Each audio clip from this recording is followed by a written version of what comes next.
Welcome to my YouTube automotive channel. Today I'm sitting in a 2012 Town and Country minivan, and in this very short video I will show you the vacuum pump fuse location.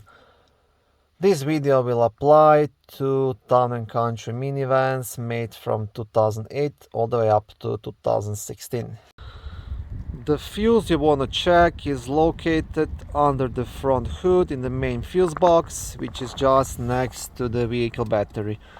To lift this cover, you will have two black tabs on the right side. One will be here, other one here. So you want to press onto both of those to unlock it and then lift the cover straight up. The vacuum pump fuse is fuse number M3, which is a yellow 20 amp fuse located right here. Okay, thank you for watching this short video. I hope it was helpful and educational. If it was, please like it and consider subscribing and joining my YouTube automotive channel. On my channel there is lots of how-to videos, do-it-yourself videos, car reviews, product reviews and other similar automotive topics.